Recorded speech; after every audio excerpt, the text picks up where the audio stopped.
Hello and welcome to this evening's pandemic update video for Thursday, October 27th, 2022. We'll start off this video with the CDC transmission map, which shows the highest level of high transmission continues to be in the northeastern states. However, if you look at Pennsylvania, there's a little bit more in the way of substantial and moderate transmission. And in the south, you see a lot of moderate to low transmission, and of course in Puerto Rico, continues to be, for the most part, high transmission. Alaska is moderate to high or substantial to high transmission, and the West Coast is generally a mixture of moderate to substantial transmission, with the plains showing a mixture of pretty much everything. 25.79% of cases are high transmission, substantial makes up 36.47% of the cases, moderate makes up 28.46% of the cases, and low makes up 9.28% of the cases. Alright, tomorrow we will get a new variant proportion update, but here's the one that we have now. BA.5 is 62.2% of the cases, BA.4.6 is 11.3% of the cases, BQ.1 is 9.4% of the cases, BQ.1.1 is 7.2% of the cases, BF.7 is 6.7% of the cases, BA.2.75 is 1.6% of the cases, BA 2.75.2 is 1.3% of the cases, and BA.4 is 0.4% of the cases. Speaking of today's cases, let's take a look at them, shall we? 81,651 cases. That is a high number, and there were some weekly numbers added, with a big one being California. So that's why Thursdays are becoming a bigger day now, because California just does a weekly seems to be a weekly report on Thursdays now. And that also goes higher with deaths and testing and so on. So deaths are 787 today. And tests, 1,001,009 tests added today. Again, largely because of California. Hospitalizations, though, is just a national increase. And it's interesting that they increased here, but on HHS they actually dropped. Hospitalized, 27,366 people. That's up by 451. Currently in the ICU, 3,223. That's actually down by 8 today. So coming down here, let's just start off with California. I'm going to show you their cases and deaths. California over the last week recorded 22,066 cases, which actually, case-wise, that's a lot lower than what they were doing in the summertime. But deaths, this is still pretty bad if you ask me. They added another 258 deaths today, and they will likely be the state that first records 100,000 deaths. And if I had to guess, that's probably going to happen either end of November or at least before Christmas, to say the least. It's going to happen. It's unavoidable at this point. All right, continuing on with cases. New York State today reported 5,106 cases. It's saying weekly trend is down, but that to me seems like it's slightly higher than last Thursday. Illinois, 1,566. Pennsylvania, for some reason today, we got another update.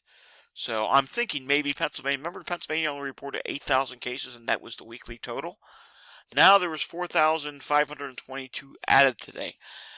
Not certain where that's coming from, and because of that, it does push the weekly total up from last week. It does push that to 6.2% increase.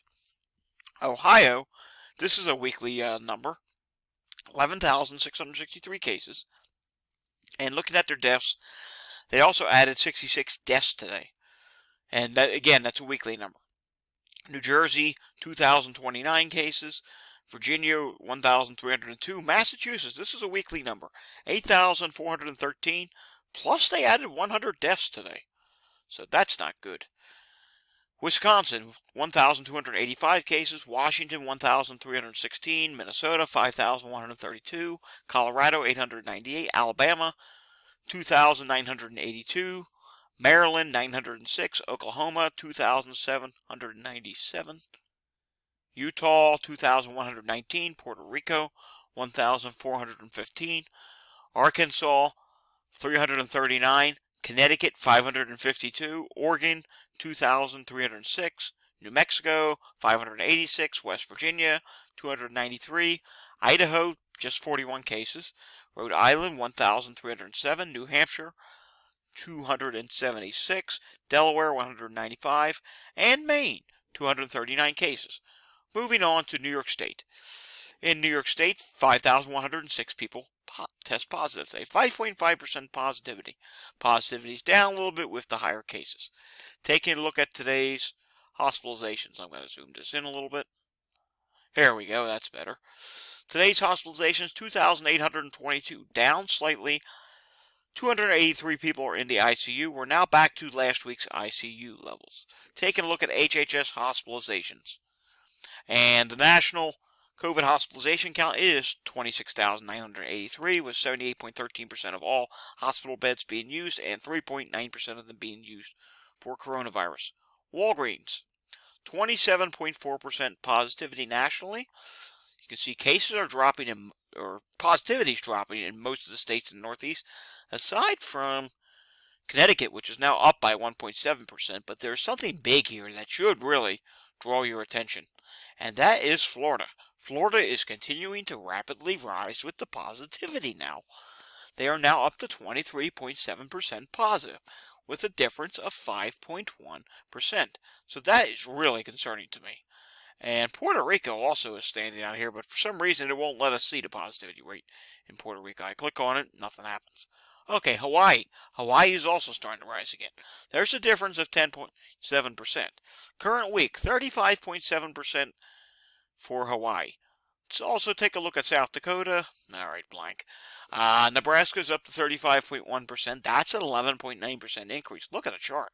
Nebraska continues to go straight up, and we'll do one more. Mississippi is up to 20.5%. That's a difference of 3.9%. Alrighty, moving on to Texas. In Texas today we have, let's take a look at the hospitalizations first. 1,109 people hospitalized. This is the same update from yesterday. It did not update today.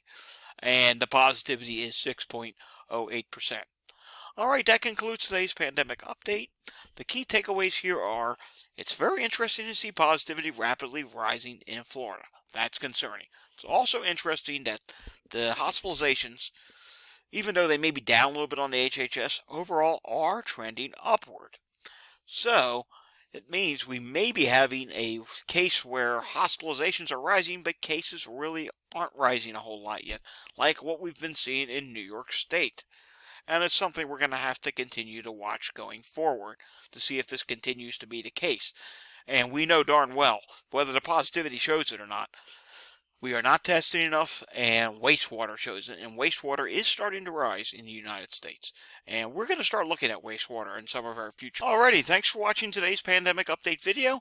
Please remember to hit the like and subscribe button down below. That way you are in the know with the little notification bell up in the upper right hand corner of when I post the next video to help keep you and your family safe.